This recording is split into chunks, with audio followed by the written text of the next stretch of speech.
I missed my improv live stream last week, so we're gonna try it again this week. Who knows if it will go well or not, rather. I hope you're doing well. I haven't talked to you in a while, which is weird because usually we want to talk every day. And if not enough people join, we're gonna pretend like this never happened.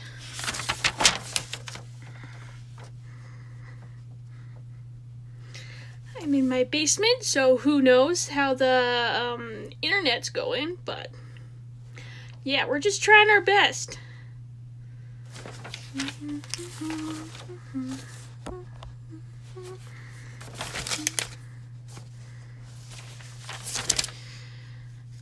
I had an idea of what I wanted to do tonight, or today on this live. I don't know if I'm gonna stick to that. We'll see. Probably not, but oh well. I found my notebook from camp from a couple years ago, so I might dive into that.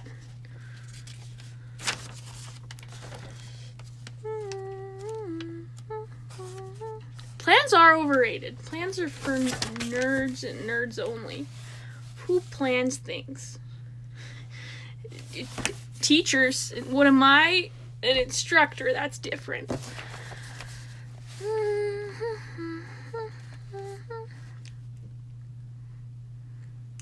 You know, I missed my live stream last week, and I was like, no one will notice. I'm having a bad mental health week. Who cares? And then my grandma messaged me, like, a few days later and was like, you didn't post it on YouTube. I was waiting for your improv live stream. It's like, oh, sorry, Grandma. I'll make sure to do one next week, so. Got one. I'm 7 minutes late. Usually I'm early, so that's fun.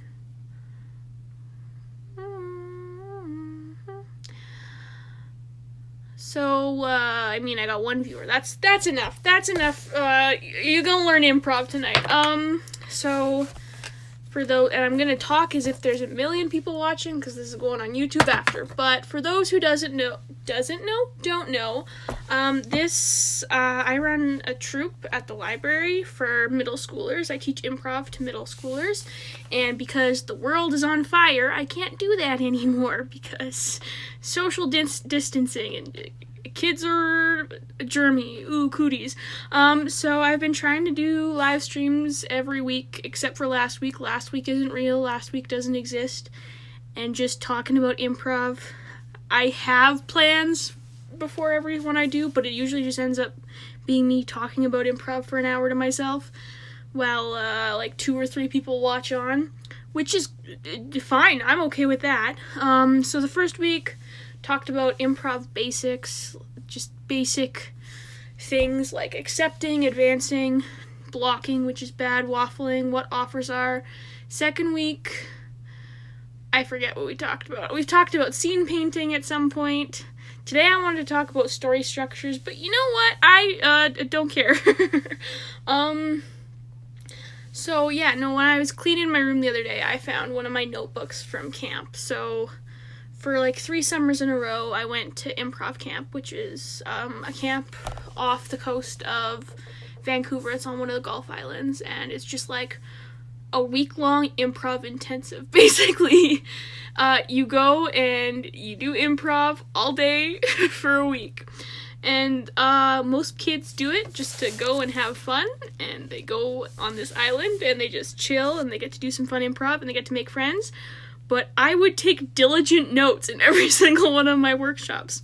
So today, I might actually, like, just go through with this one notebook I found. From what I see here, this looks like it's from my second year, year 2 of 3. I think I was in Cam's troupe that year. I was in Allie's troupe the first year. She went on to become the artistic director. She was my jam boss. Love Allie. And then Cam was my second jam boss. He is the coolest. I think he's rad as heck. I was very excited to be in his troupe. And last year I didn't go, and I was most sad because I wanted to say hi to Cam. So, and then last year I didn't go. The year before I was in Joey's troupe. If you've seen That's So Weird on YTV, Joey's on that show. He was like my biggest hero, so that was cool as hell. So yeah, this first one is from a relationship workshop. I always say that relationships are some of the most important things in improv.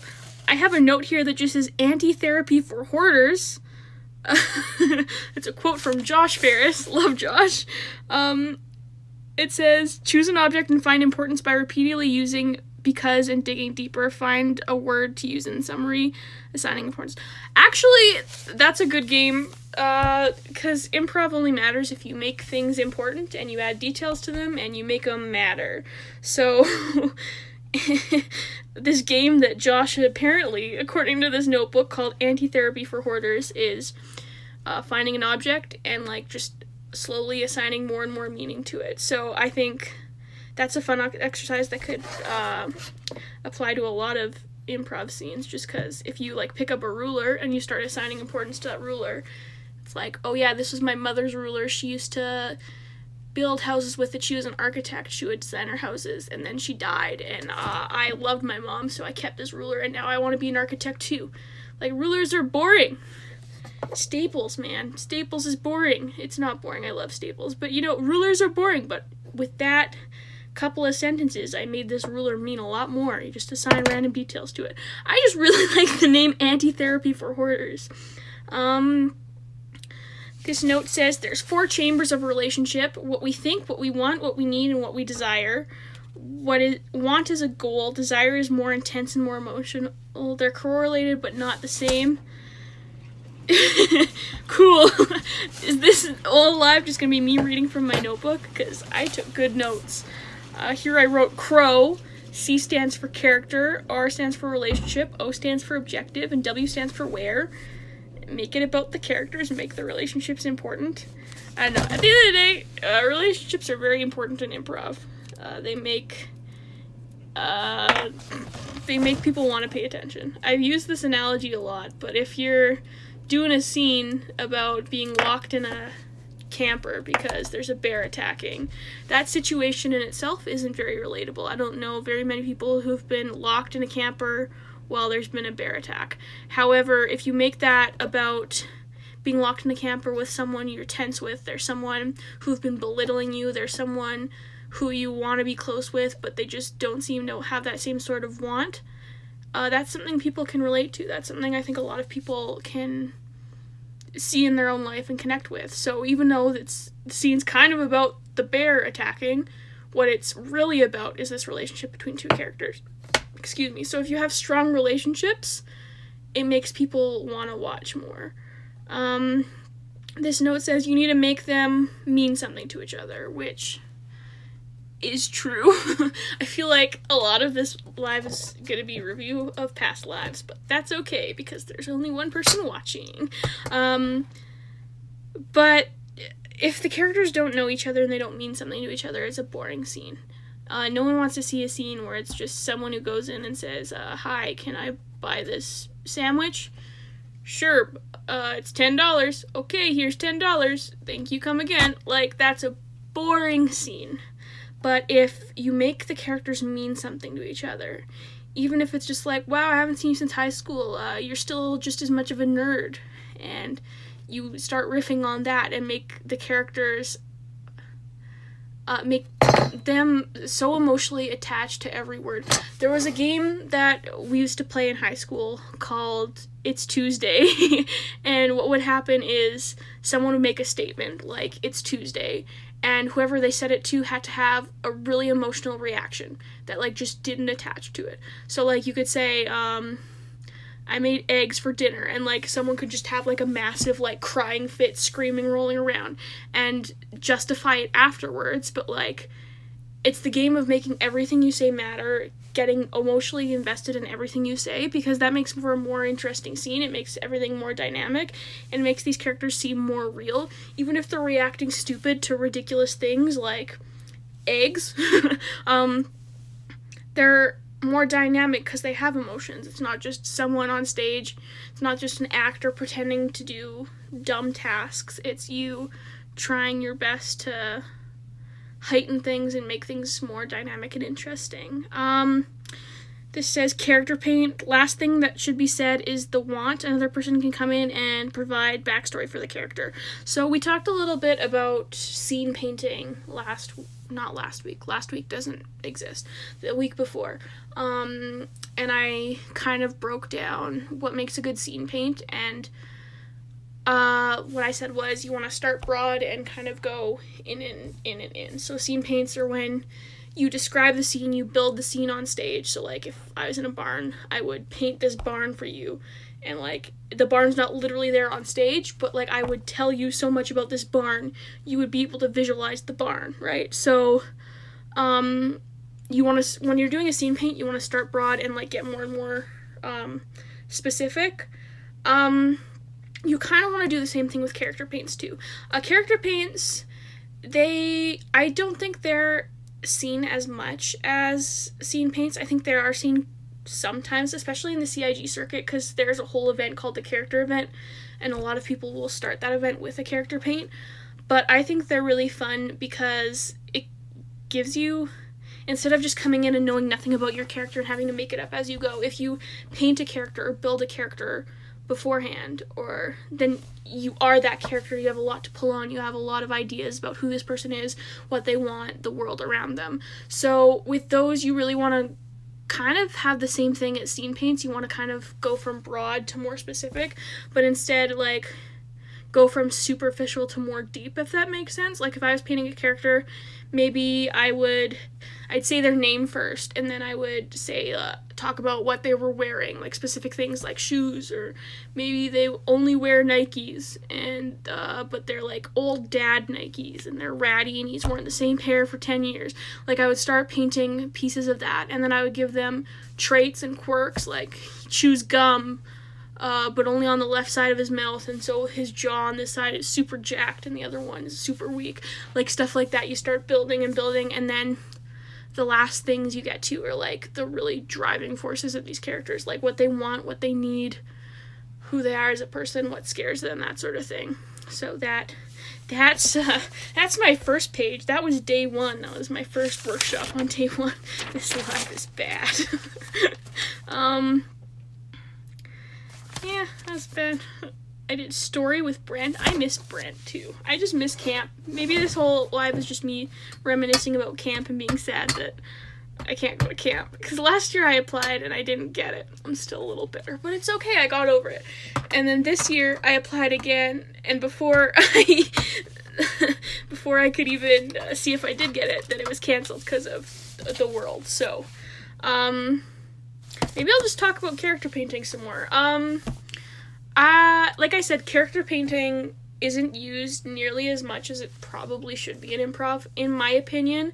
I think the most important thing in improv is getting a platform down, so you know kind of where you need to go, and the audience is kind of with you, and they kind of know what's going on. And you get some characters out of that, and some people are really strong at making characters out of nothing, but sometimes you just get really flat characters, or it's just the actor being themselves in the scene, if that makes sense. Like, they might have a different name and be put in a weird situation, like being in space or something, but it's just them being themselves on stage. Whereas I think if you start with a character paint and you paint really distinct, weird characters and put actors in those positions, it can make for a really fun and dynamic scene because you've got different characters, if that makes sense. So, I don't know, maybe I'll talk more about the character event for CIG. So, I personally was trained improv through the CIG circuit. CIG stands for Canadian Improv Games. It's a big high school tournament across Canada. I don't know how many regions there are. There's only one Alberta region, but I know that Vancouver, or the BC area, has like 10 regions, and they send a bunch of teams or something.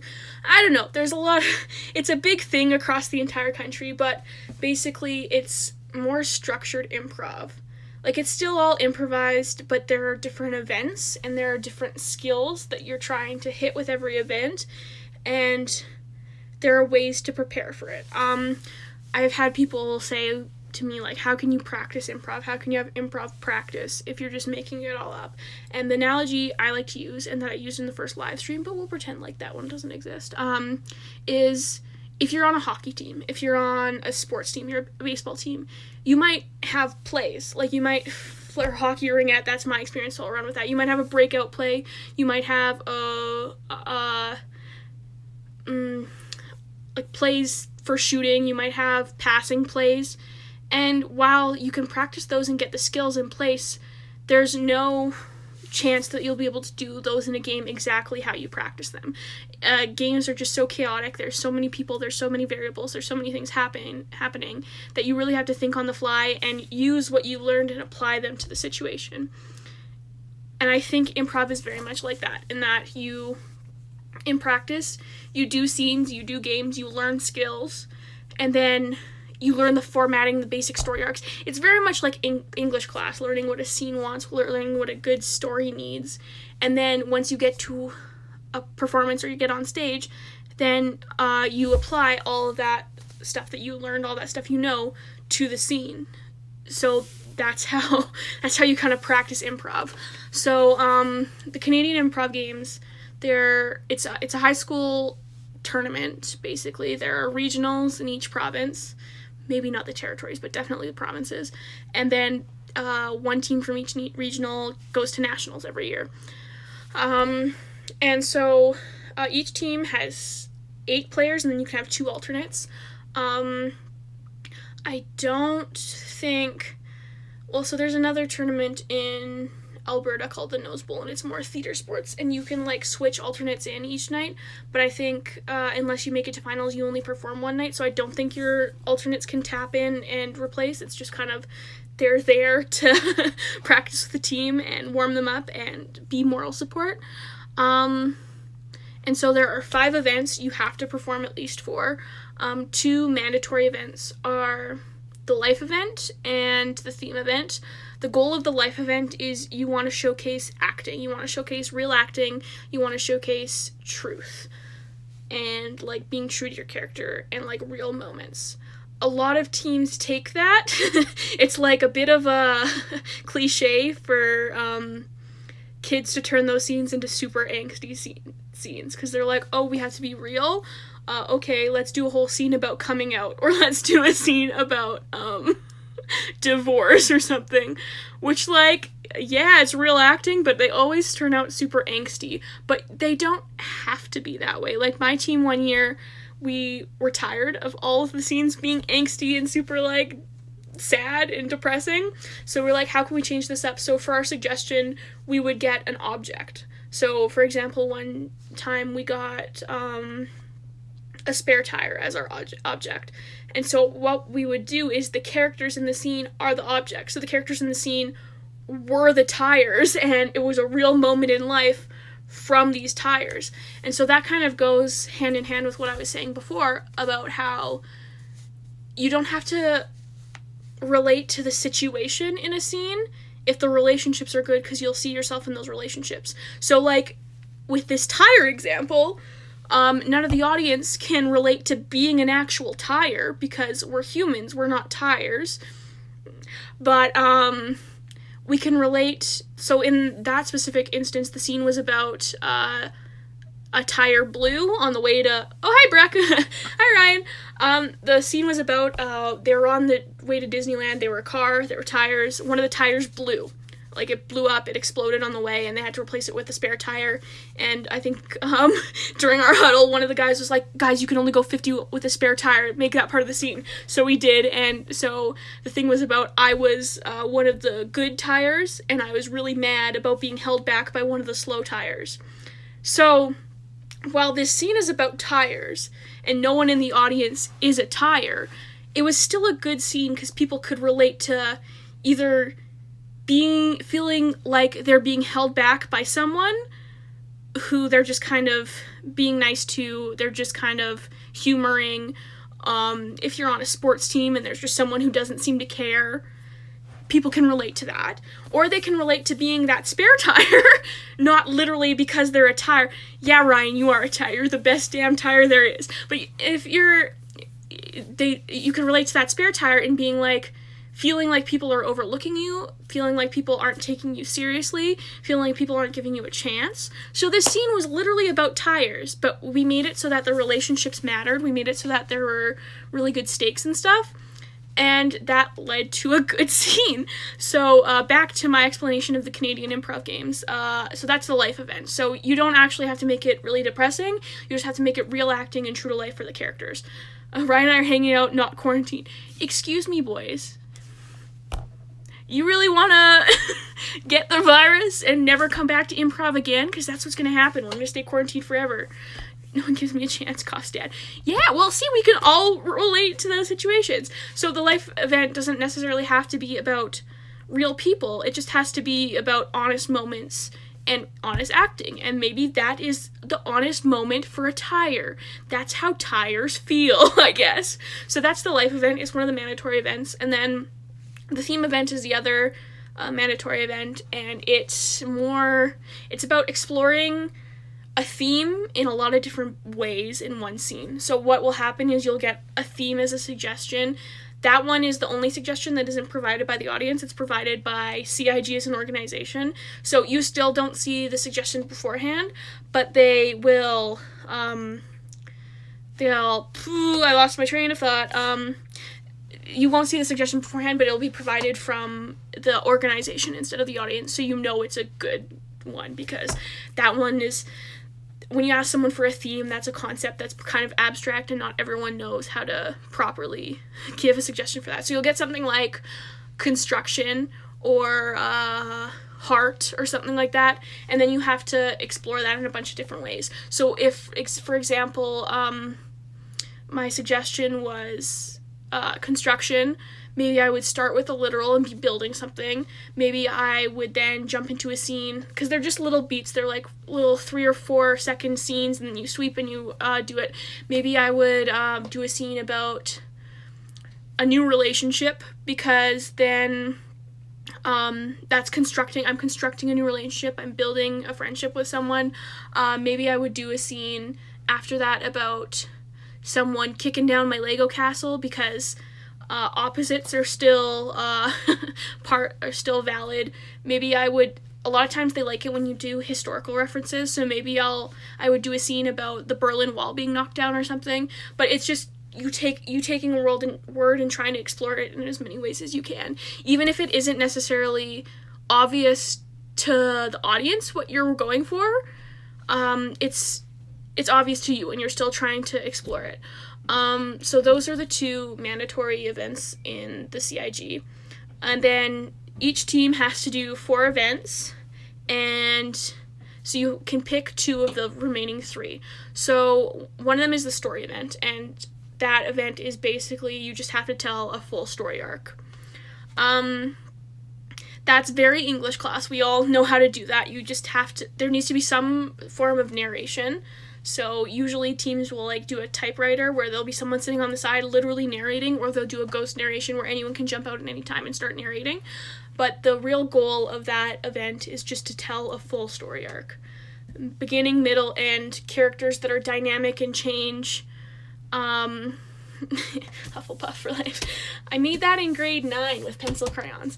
The characters that change, conflict or resolution. It's just English class. That's basically what the story event is.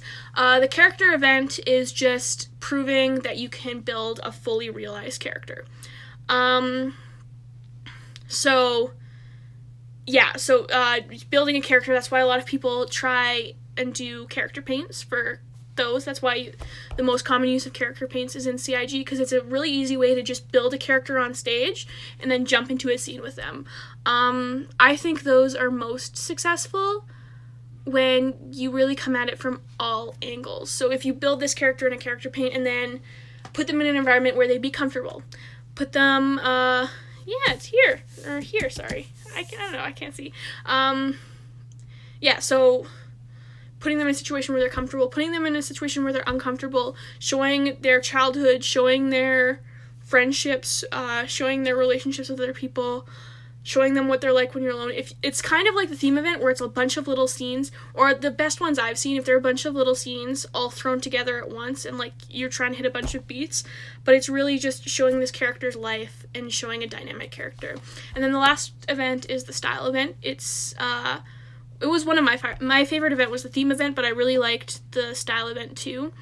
And that one is just improvising in any style you want. So what you do is you pick a style, you give the conventions on stage, and then you do a scene in that style. So style can be any form of movie, literature, TV. My teams have done in the past, we did a dystopian fiction scene. We did Commedia dell'Arte. We did a buddy cop. The year after I left, they did sports commentary, which was really funny and really well done. I've seen, this year someone did a dating simulation. It was really cool. People have done musicals. People have done, every year I would pitch to do a superhero movie and it never got picked. And I was really mad about that. But so basically, if I, say I was doing Commedia dell'Arte again. Commedia dell'Arte is, for those who don't know, which some of you are my improv jellies in the chat right now spamming it, so I'm sure you don't know what Commedia dell'Arte is, but it's a type of theater from the Renaissance era, I believe. It comes from Italy, and it was just improvisation, but with stock characters. So they would have masks, and each mask would be a character.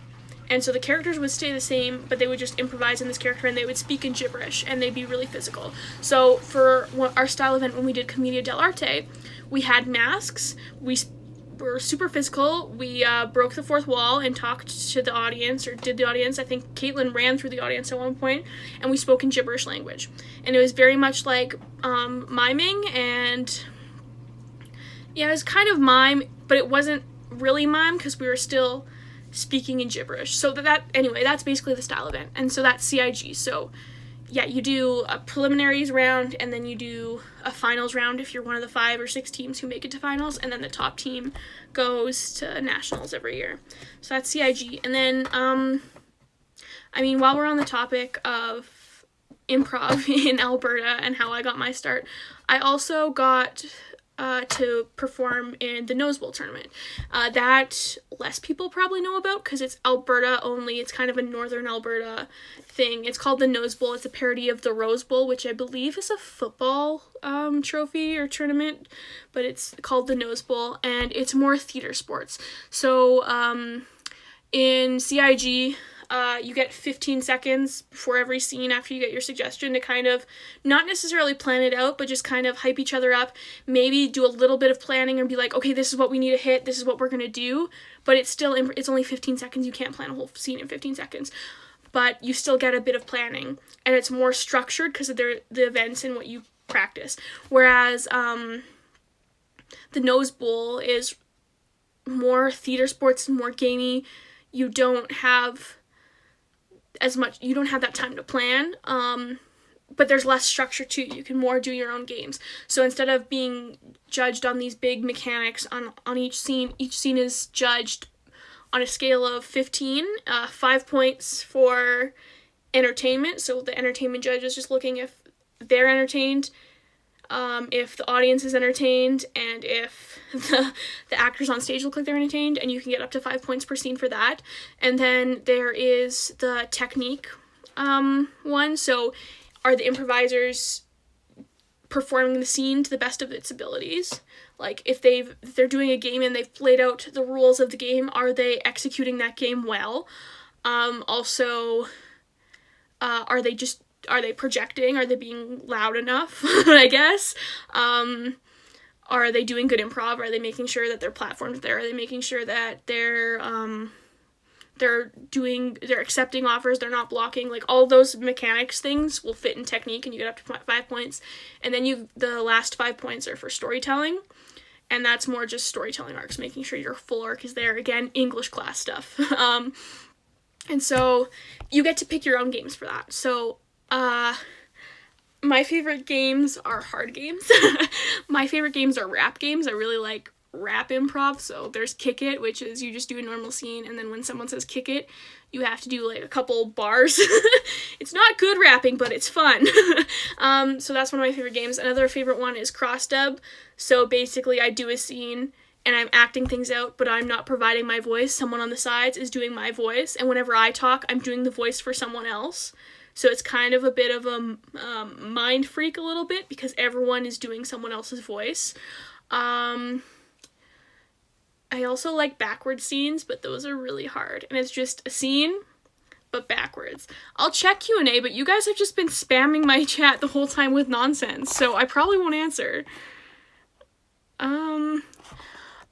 So these have to go on my YouTube, and Instagram's really buggy about letting people join. So I'm gonna have to say, no, you can't join me. I'm very sorry. Maybe we'll be able to figure out at some other point, but I think tonight I'm gonna let you guys stay in my chat, because there are other people watching and this is going on YouTube. So when people watch on YouTube, they're gonna see you spam the chat, which is interesting. It's fun. I'm mostly just ignoring you, but as long as you guys are having fun. Yeah, so yeah, that's Nose Bowl. I never took part in it, but so these two events, CIG and Nose Bowl, are part of what they call, in Alberta, it's the Wildfire Festival. Alberta is the only province who have that, because we're the only ones who have the Nose Bowl. So it's all through February. One weekend is CIG, one weekend is Nose Bowl, and then the last weekend is Wildfire Junior. So what Wildfire Junior is, that's the one I didn't get to perform in. Yeah, Wildfire Junior is the only one I didn't get to perform in. So what it is, I think it's a mix of Nose Bowl and CIG together, but it's for middle schoolers. So it's for, like, the age before you're old enough to be in CIG and Nose Bowl. So as we know, as I said at the start of the live, I do teach improv. For the hooligans who are in the chat right now spamming it, I teach improv for middle schoolers at the library, and I've been trying to figure out if next year they can be eligible for Wildfire Junior, if I can take them as a team to compete in Wildfire Junior and just have that experience and watch improv. I don't know if that'll even be possible, because lots of times for teams for these festivals have to be linked to schools, but I might be able to have an exception, or I might be able to Sue Mary, she's part of Improv Jelly with me. She's my second mom. I slept on her couch for a week, but she talked to me and she said maybe she could get Hunting Hills to sponsor them, so I can take them as representatives of Hunting Hills, even if not all of them go to Hunting Hills, which would be cool, because she is the Hunting Hills team, and I might be helping coach Hunting Hills next year, depending on how my school schedule works out. I'll still do Junior Jellies if I can, because I really do enjoy it, and I think it's a really important thing to have. But I don't know, I just love improv, and I want more improv in my life, and if I can help, I mean, I love teaching Junior Jellies, and I love being part of Improv Jelly, but I also really, really miss the environment of CIG, like the hype of CIG and Nose Bowl and the environment, and just being able to go and do workshops and watch teams from all over the province perform. I would really love to be part of that still, so if I can coach next year, I'm gonna try and do that. I don't have a clock. If someone could tell me what time it is, that'd be cool. I just want to know what time I'm at. Breck and Ryan, if it's you, I'm probably not going to believe you, because you've been spamming the chat the whole time. Yeah, my clock is dead. Here, let me just... 7:15. I've been going for 45 minutes-ish. But yeah, I started talking about characters, so maybe I'll go back to that. So that whole long spiel was basically me saying character paints are mostly used in the CIG, and I think they're most... best used if you really, I mean, everything is best used if you really explore all angles of it. So even when I said the theme event, if you take the word and you do scenes based on the word, it's really fun, but also if you do the opposite, it still counts as an exploration, and it still can be really dynamic and interesting. It's the same thing with character paints. So what we would do whenever I've done character paints, it would be character paints going into a timeline. So what that would be is it's a character paint, and then we see this character in little snippets of their life. So I'm gonna paint a really quick character right here, just for the sake of what's the word? The sake of demo. But if I was painting a character, maybe her name is Suzanne. She really likes dogs. She's always covered in dog hair, but she's allergic, but she doesn't care. She wears Nikes all the time because she's always walking around and chasing dogs around. She works at the pound. All she wants is to give every dog a good home. So if that's my character that I just kind of built out of nowhere off the top of my head right here, if I was doing a timeline for her, maybe I would show her in her youth where maybe she got like a dog for Christmas or like a dog plushie for Christmas and she wanted a real dog, but they said it's real responsibility, you have to show you're responsible first, and like that showed that that's where it started, where she wanted to be responsible enough to take care of a bunch of dogs, and that'd be that one little beat. And then I would show her at the pound taking care of dogs, and then I would show her maybe going on a date with someone who's like, I'm more of a cat person, I kind of hate dogs, because like that would be uncomfortable for that character, and showing them in those different situations. Maybe her at the SPCA, but there's only cats she has to take care of, and she doesn't know how to do that. Maybe she moves into an apartment and the landlord says, no dogs allowed. Maybe I show her at school. Like it's fun to play with the obvious, like her at the pound playing with dogs or at a breeder taking care of dogs, but also showing that opposites is really fun and really dynamic and fun for the audiences. Yeah, character is important. What else do I have in this notebook? I did a Shakespeare. I did a Shakespeare workshop. I'm glad I found this because I want to show it to Improv Jellies so we can do Shakespeare themed scenes, because those are so hard but so much fun to do. So I might have to show that later. Anyway, I really love improv. I miss doing it. I hope everyone's safe and happy. I've been talking again. I'm losing my voice, but it's okay. I've got a YouTube channel that's just like, now it's gonna be like 4 hours of me just sitting at a desk somewhere talking about improv, but that's okay. But yeah, I think I'm gonna wrap it up here. I talked a lot. Some of it was new information, some of it was repetition, but thanks for all hanging out with me. Breck and Ryan, you hooligans, thanks for spamming the chat, cause my thing paused. Thanks for spamming the chat, because even if it was nonsense, it still looked like I was having engagement and activity, so makes me feel famous. It makes me feel like I have fans. That's cool. And yeah, thank you all for hanging out with me. Thanks, Auntie Linda. I'll try and do this again next week. I've been trying to do them weekly on Wednesdays at 6:30, but last week I didn't because mental health. But I'm trying to get back to it again. I was doing them for hours for work from working at home, but now I don't have a job anymore, so I'm doing it for fun, which is fun. I love improv, but also gives me less incentive to actually do them, so let's hope I follow through. Thanks, Indy. Thanks for coming and hanging out. So I'll save this, upload it to YouTube with all the others, and see you guys next week, I guess. Thanks for hanging out with me.